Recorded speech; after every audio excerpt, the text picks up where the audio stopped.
Over the last 20 years, Breitling's really been putting out watches that are hit or miss, whether it's a 50mm blingy watch or an absolute classic icon like the Breitling Navitimer.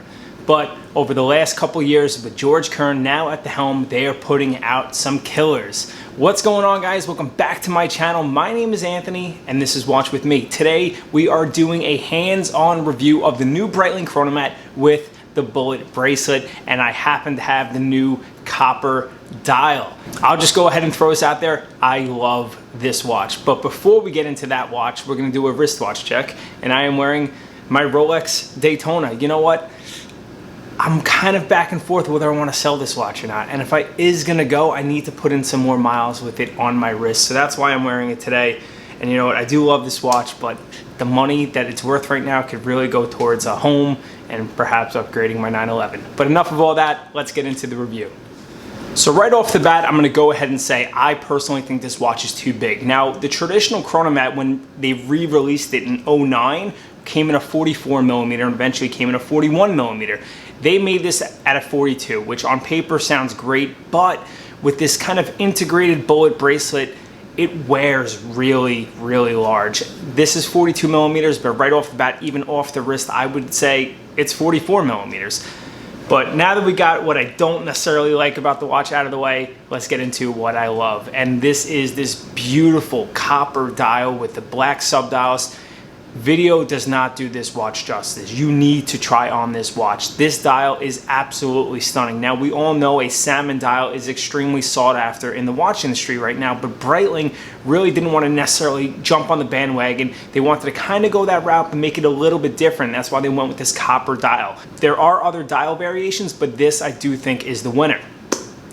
Build quality on this watch is fantastic. You can see it is slightly thicker, but that has to do with its B01 in-house movement. This watch has 346 parts, 47 jewels. It has a vertical clutch. Not to get too techie on the movement, but in my opinion, it is one of the best chronograph movements out there. You have an exhibition case back, so you get to see it's actually a well-decorated movement for a very sporty watch like the Breitling Chronomat. The bullet bracelet is an absolute icon. Now, the bullet bracelet first came out on the Chronomat in 1984 when Breitling released the Chronomat to the Frecce Tricolore, which is the Italian acrobatic air team, and that's kind of the inspiration behind this watch today. It is a remastering of this watch, and I think they killed it. A lot of times, you either do a copy of the exact watch, but Breitling didn't want to necessarily go that route. Being the original was a quartz movement, they wanted to put in their in-house movement. So you know what we'll do? We'll throw it on the wrist, and as you can see, it wears decently well, but it is a big chunky watch. In order to really love this watch, you're gonna have to want an oversized watch. If you compare this watch on the wrist to a watch like an Omega Speedmaster, this watch wears much, much larger. The bracelet is very thick. One of the things that I don't necessarily love about the bracelet, it is pins holding it all together, but obviously if you use screws, that would add to the weight, and this is already a very heavy watch. It is water resistant to 200 meters, and what I also like is they did not use screw down pushers. I can't stand like the Rolex Daytona, like some of the original Audemars Piguet Royal Oaks chronographs. I don't like a screw down pusher. When you have to unscrew a pusher on your wrist, it's extremely uncomfortable and you're almost never gonna use it. Not that you're really gonna ever use a chronograph anyway, I really think it's more for aesthetics. But I like that they didn't use screw down pushers. I think the bezel is quite nice, although I think there is a lot of plain surface area that's high polished, so right off the bat, what comes to mind is that's gonna be a scratch magnet, so that would personally bother me. I like the high polishing paired with the brush finishing. I think that's a really nice touch.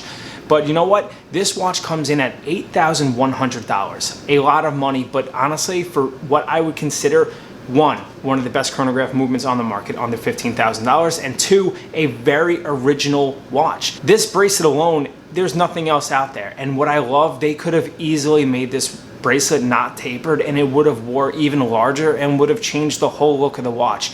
They tapered this bracelet, almost giving it kind of an integrated bracelet, Gerald Genta type feel, but so far away from that that you don't think that they're necessarily copying off them, which is what I love. This is a very unique looking watch from a brand that I personally don't think gets enough credit or respect, and I love this watch.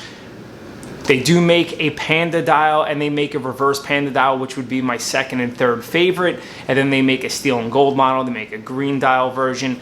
A lot of cool stuff. They make an all gold version, but I must say this copper dial is so unique. And for $8,100, I think it is a home run. Now, time will tell what this will cost on the secondary market. Obviously, I don't foresee it going for a premium, but perhaps you'll be able to get it for a bit less than the $8,100 mark, which, you know what, if you can get this watch in the $7,000 range or even the $6,000 range, it's a killer. This watch is being viewed at London Jewelers in Manhasset. It is currently in stock. If you want to go try it on and you're in the New York area, please do stop in.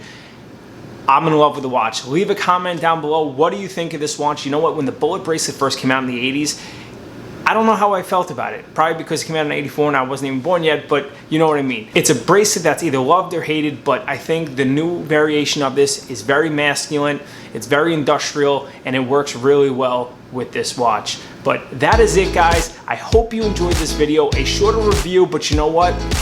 I think you really need to see it in person in order to really appreciate this watch. The dial is beautiful, the bracelet's super unique, the case is nice. I wish it was a 40 millimeter, I wish it was a little bit thinner, but you know what?